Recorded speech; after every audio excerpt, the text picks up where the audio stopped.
Salam teman-teman pemuda remaja GKJ Salatiga dimanapun berada. Apa kabar semuanya? Saya berharap semoga kita semua dalam keadaan sehat dan bahagia selalu. Saya Jimmy Sidison nama, teman-teman bisa panggil Jimmy. Hari ini saya akan membawakan renungan firman Tuhan yang terpilih dalam Kisah Para Rasul pasal 1 ayat 1 sampai 11. Teman-teman bisa membacanya secara mandiri. Tema dalam renungan kali ini adalah bukan sekedar menanti. Pertanyaan mendasar bagi kita sekalian adalah, pernahkah teman-teman menantikan suatu janji dari seseorang untuk dipenuhi? Saya percaya kita semua pasti pernah, bahkan ada yang sering menantikan suatu janji. Ada yang mungkin saat ini menantikan atau menunggu jadwal ujian skripsi atau tesis, atau ada yang mungkin sudah ujian dan menunggu hasilnya. Ada yang mungkin menantikan kiriman uang dari orang tua yang sampai saat ini belum ada kabar atau karena akses yang terbatas yang jauh dari kota. Atau ada juga yang mungkin menunggu jawaban dari calon seorang kekasih yang ingin dijadikannya sebagai teman hidupnya. Ada yang menantikan kapan lamaran kerjanya dijawab dan dipanggil untuk bekerja. Atau saat ini yang sama-sama kita rasakan adalah menanti atau menunggu kapan badai virus corona ini berlalu atau berakhir.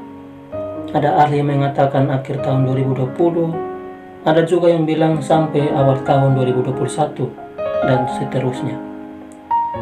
Atau mungkin teman-teman menantikan janji yang lain yang saat ini teman-teman rasakan. Nah, bagaimana perasaan teman-teman dalam menunggu janji itu? Apa yang teman-teman lakukan dalam menantikan janji tersebut? Dan apa yang teman-teman dapatkan dari penantian janji itu? Silahkan teman-teman menjawabnya masing-masing di rumah atau di kos, sesuai dengan pengalaman hidup teman-teman masing-masing. Yang ingin saya sampaikan dalam bacaan ini ialah apa pesan firman Tuhan dan apa yang perlu kita lakukan dalam menantikan janji Tuhan. Pesan yang pertama adalah setia dan bersabar dalam menantikan janji Tuhan. Menunggu atau menantikan sesuatu dapat membuat kita tentu merasa tidak sabar atau tidak tenang. Tetapi ada hal-hal baik yang bisa dilakukan dan dipelajari ketika menunggu atau menantikan sesuatu. Yesus sendiri mengetahui hal itu ketika dia melarang murid-muridnya untuk meninggalkan Yerusalem. Mereka sedang menunggu untuk dibaptis dengan Roh Kudus.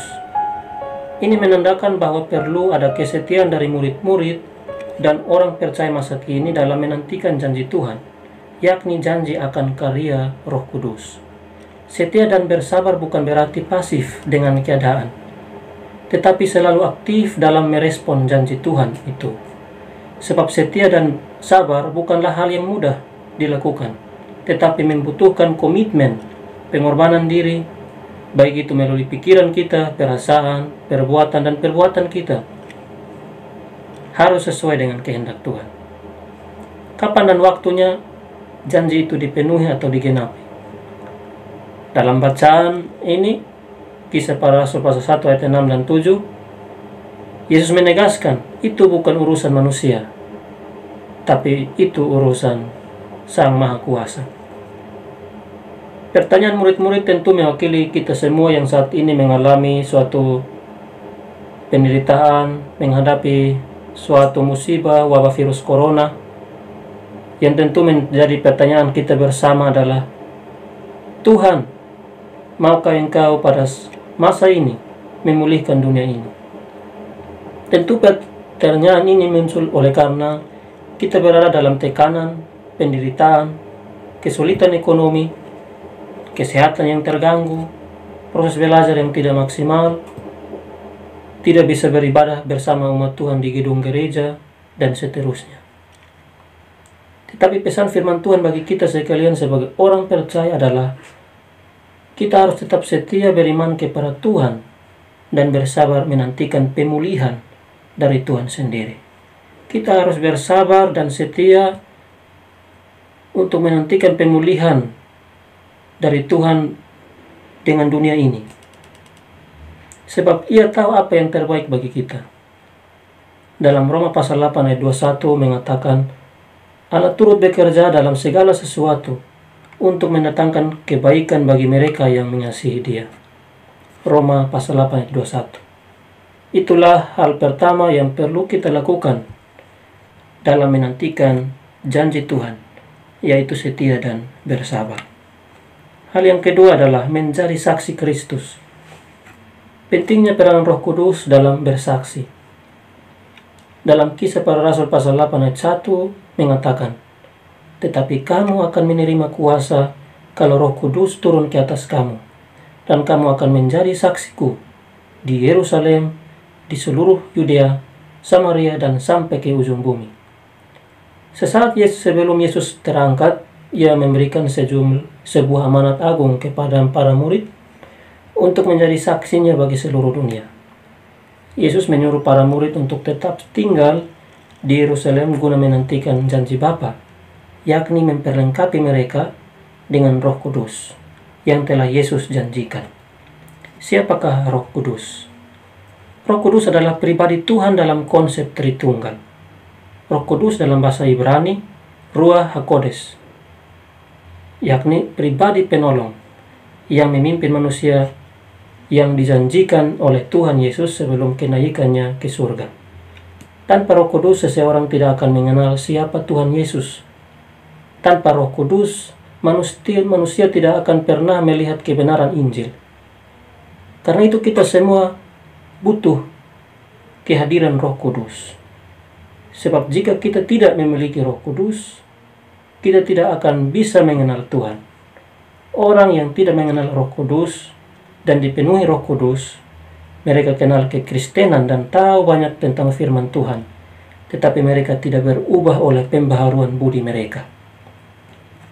Bagaimana dengan saya dan teman-teman? Apakah hidup kita sudah dipenuhi dan dituntun oleh Roh Kudus? Ataukah roh duniawi yang memenuhi hidup kita? Jika teman-teman dan saya telah dipenuhi oleh Roh Kudus, sudahkah kita menjadi saksi Kristus di lingkungan sekitar kita? Dalam situasi yang sangat memprihatinkan oleh karena wabah virus corona ini, yang dampaknya mempengaruhi banyak hal, mampukah kita menjadi saksinya? Tentu, hidup sebagai saksi Kristus memang tidak mudah. Karena itu setiap orang percaya patut bertanya kepada dirinya apa peran, fungsi, dan tanggung jawabnya sebagai saksi Kristus. Menjadi saksi Kristus tidak harus menjadi pendeta, majelis jemaat, penginjil, dan seterusnya. Tetapi siapapun kita, apapun latar belakang kita, tapi sejauh kita kalau percaya Yesus, Ia ingin supaya kita menjadi saksinya. Menjadi saksi Yesus, atau menjadi saksi Kristus, berarti seluruh hidup kita, yakni pikiran, perkataan, dan perbuatan kita, seutuhnya menjadi kesaksian yang hidup bagi kemuliaan namanya. Hal yang ketiga adalah hidup dalam pertobatan. Dalam menantikan janji Tuhan, kita harus hidup dalam pertobatan. Mengapa? Sebab ada kedatangan Tuhan ke dunia. Kedatangan Tuhan Yesus kembali ke dunia dalam Kisah pasal 1 ayat 11 mengatakan, hai orang-orang Galilea, mengapa kamu berdiri melihat ke langit? Yesus ini yang terangkat ke surga meninggalkan kamu akan datang kembali dengan cara yang sama seperti kamu melihat Dia naik ke surga. Hal ini menandakan bahwa suatu saat akan adanya kedatangan Tuhan Yesus kembali ke dunia. Dan bagi setiap kita orang percaya dituntut untuk memberi pertanggungjawaban. Apa yang teman-teman dan saya perbuat di dunia, baik itu hal jahat maupun hal baik, semuanya itu harus dipertanggungjawabkan kepada Tuhan. Karena itu kita tidak sekedar menantikan janji Tuhan, tetapi Tuhan meminta kita supaya kita tetap percaya dan setia kepadanya, bahkan harus mengaplikasikan firman-Nya dalam kehidupan kita, di mana dan kapanpun kita berada. Itulah hidup yang penuh dengan pertobatan. Karena itu, sekali lagi, 3 hal yang saya sampaikan ini perlu kita ingat. bahwa kita harus setia dan bersabar dalam menantikan janji Tuhan. Kita harus menjadi saksi Kristus yang dipimpin oleh karya Roh Kudus. Dan hidup kita harus penuh dengan pertobatan. Tuhan Yesus memberkati kita sekalian. Amin.